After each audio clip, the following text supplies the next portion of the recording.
the memo on the revised public service rules. We're all aware that the public service rules are an all-important tool in the public service. It's what governs the actions of public servants at work. The last time these rules were revised was in 2008, and so we recognize that the revision was long overdue, and so we put everything that we got into it to ensure that we did the revision. These rules ideally are supposed to be revised every 5 years, but this has taken more than that for us to get the revised PSR 2021. In doing the revision, we had a lot of stakeholder engagements. There was a circular that was put out for calls from different sectors and from various groups that wanted amendments to the PSR. We set up different committees to look at what we got, and finally a technical committee that consisted of permanent secretaries, serving and retired, and directors were put together to look at the zero draft that we got. After they reviewed it, we took it to the National Council on Establishment. At the National Council on Establishment, the essence of the PSR was approved. However, there were some revisions that were supposed to be made before making it public. Those revisions have been done, and so we brought it to the Federal Executive Council this morning for approval, and we got approval for it. Some of the revisions that we made, the first thing was that the 2008 version had 16 chapters. Meanwhile, the 2021 version now has 17 chapters in it.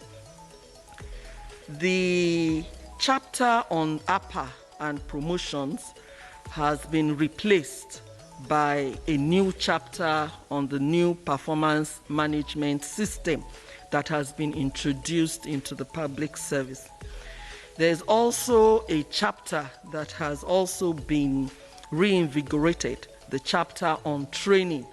This is an all-important chapter because of the importance that training has in the public service.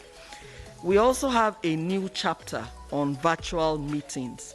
You recall that there was a policy document that was approved by the Federal Executive Council.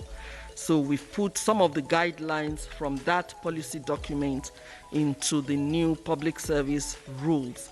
And so we have accepted virtual meetings as a tool to be used in service now. And there are some guidelines there. We've also gotten approval to include paternity leave. This is something that is new, and this is something that the unions in the service asked that we include, and luckily we've been able to include it. We've also been able to ensure that leave now is calculated based on working days, not on calendar days. That also has been approved. We also have introduced the transition from paper service to a digital service. So these are some of the new things that are in the new PSR that has just been approved by the Federal Executive Council. Thank you.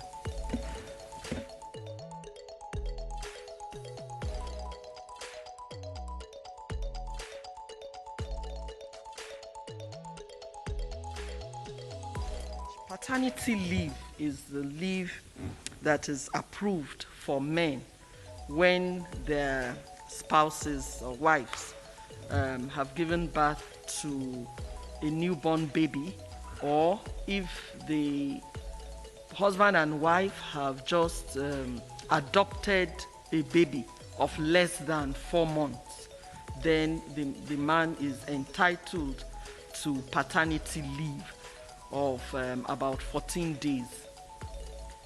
So that is what has been approved for men, so that the men and their babies also can bond well together. It's important because we want the young children and the youth really to bond properly with their fathers, just as they bond well with their mothers. So this is a time that has been approved now for men to bond at the early stages, especially at the early stages of a child's life. That is when it's very important for this bonding to take place. Then on the discrepancies between HND and degree program, it's in the scheme of service that this will be reflected, not in the PSR.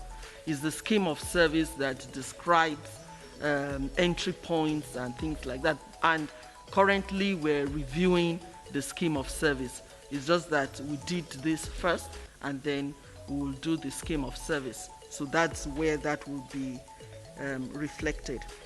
And the difference between the new performance management system and the APA, we all agree that the APA system has become obsolete because now nobody looks at performance, and you just score, the supervisor just scores and gives everybody a uniform mark. But the new performance management system is based on everybody's targets.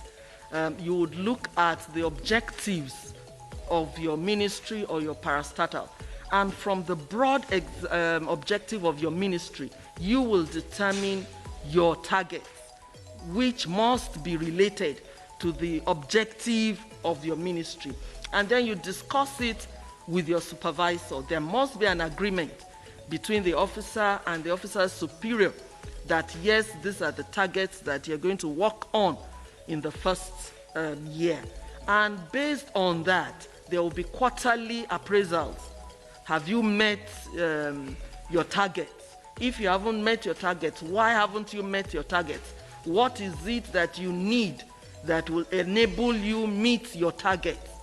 What trainings? Even sometimes you can recommend the training that you need to help you to do your work better. So it's a completely different thing. Officers from the Office of the Head of Service have been going around to ministries to describe this process and also to teach officers on how to set their own objectives.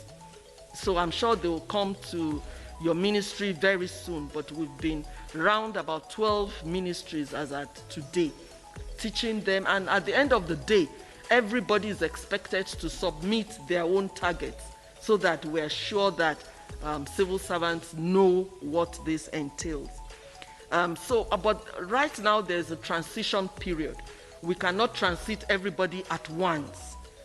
We have pilot ministries that we're working on that for 2022 will not use APA anymore, and gradually will continue until the APA becomes completely extinct. Thank you very much.